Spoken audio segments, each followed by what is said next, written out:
Sa video na ito ay pag-uusapan po natin ang mainit na usapin tungkol kay XRP at ang babala ng isang eksperto na maaring ito na ang huling pagkakataon nating makabili ng XRP sa kasalukuyang mababang presyo nito.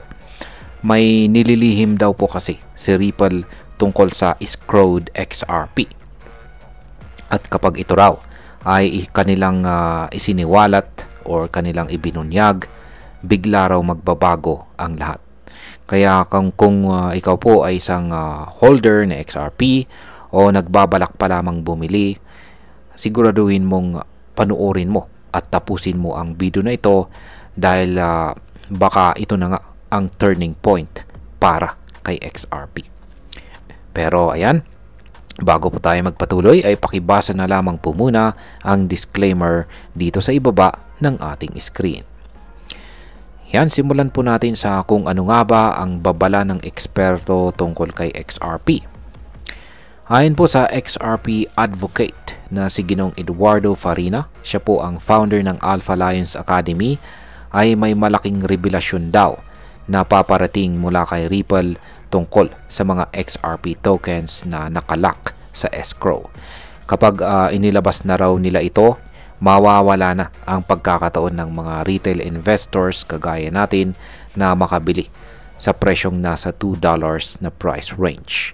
Sa madaling salita, baka ito na ang last call or huling pagkakataon para makasakay sa pump bago sumabog ang presyo ni XRP.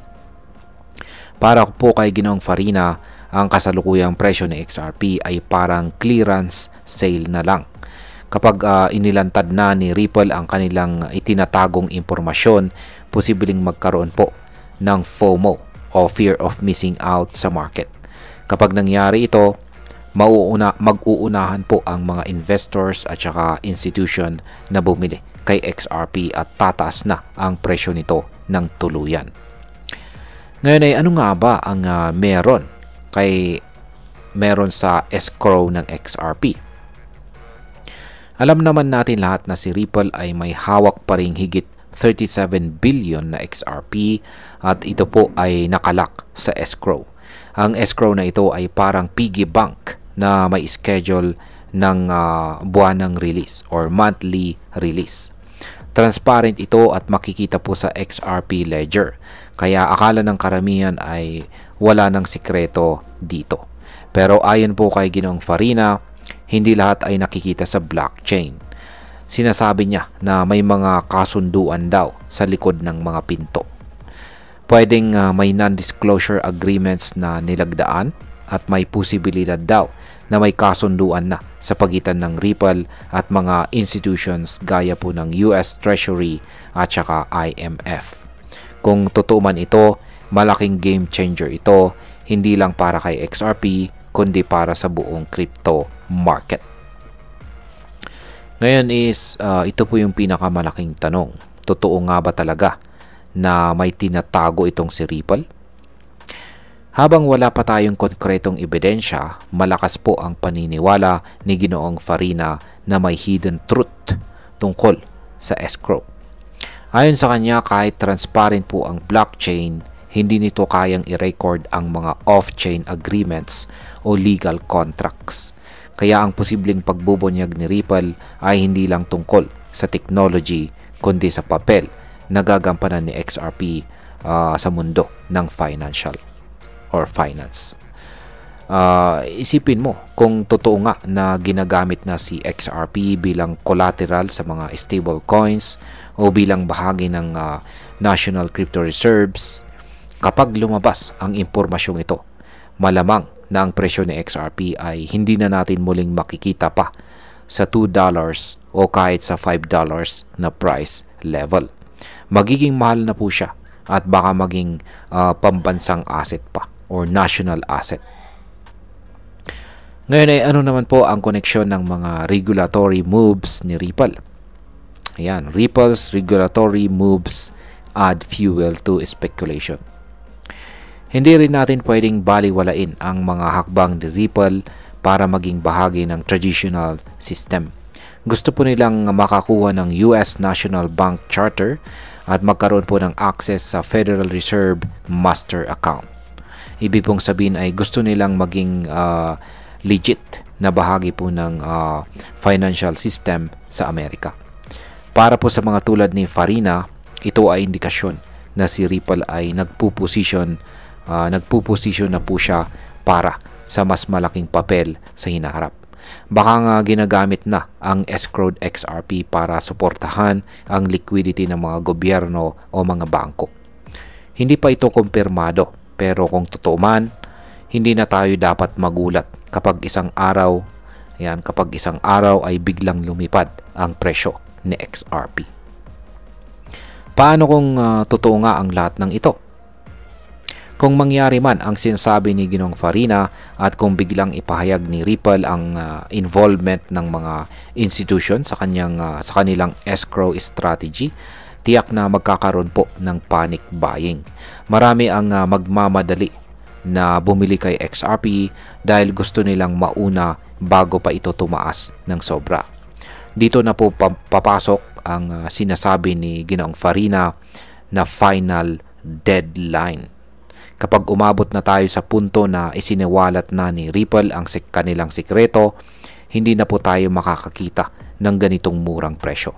Kumbaga sa biyahe, last trip na ito, papunta si XRP sa kanyang moon mission. Ngayon ay ano naman ang sinasabi ng mga kritiko tungkol dito? Siyempre, hindi lahat ay naniniwala. May mga nagsasabi na haka-haka lang ang lahat ng ito.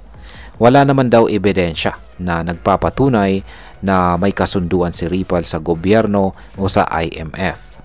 At totoo naman, mahirap pong paniwalaan hanggat walang pruweba. Pero kung pagbabasihan natin ay ang galaw ni Ripple sa mga nakaraang buwan, mga legal moves niya, ang push po niya sa banking charter at ang mga partnerships, mukhang may posibilidad na may hinahanda po talaga sila. Hindi man ito eksakto gaya ng sinasabi ni Ginoong Farina, pero pwedeng may katotohanan pa rin. Sa kanyang mga hinala. Ngayon ay pag-usapan na po natin ang posibleng epekto nito para sa atin bilang mga Pinoy crypto traders at investors. Malaki po ang magiging epekto nito sa atin. Kung holder ka na ni XRP ngayon or isa kang XRP holder, baka ito na ang huling pagkakataon na makakita ka ng ganitong presyo bago po siya tuluyang umakyat. At kung ikaw naman ay naghihintay pa bago bumili, baka hindi mo na maabutan ang pagkakataon kapag lumabas na ang mga balita. Bilang mga Pinoy na gustong makasabay sa crypto revolution, kailangan natin na maging mapanuri pero mabilis tayong magdesisyon. Hindi naman ibig sabihin na maniwala agad tayo sa mga haka-haka. Pero kung may sapat po tayong tiwala kay XRP, baka ito na ang sign na ating hinihintay. At bilang panghuli, ang masasabi ko naman tungkol dito ay hindi po malabong may tinatago nga si Ripple. Matagal na po silang gumagawa ng mga hakbang para maging bahagi ng global financial system. Ang dami na rin nilang partnership at saka regulatory moves. At kung may plano man talaga sila para kay XRP na hindi pa nila inilalabas, hindi imposibleng ito ay may malaking epekto sa presyo. Pero syempre, dapat pa rin po tayo maging responsable. Huwag po tayong basta magpapadala sa hype. Mag-research, magbasa, at alamin po natin ang galaw ng market. Dahil sa bandang huli, ikaw pa rin ang magdidesisyon kung sasabay ka ba sa huling biyahe ng XRP o maghihintay ka pa ng susunod na tsansa na baka hindi na dumating. At ayan, hanggang dito na lamang po tayo sa video na ito mga ka-crypto. Marami pong salamat sa panonood. Ingat po tayo lagi at God bless po sa ating lahat.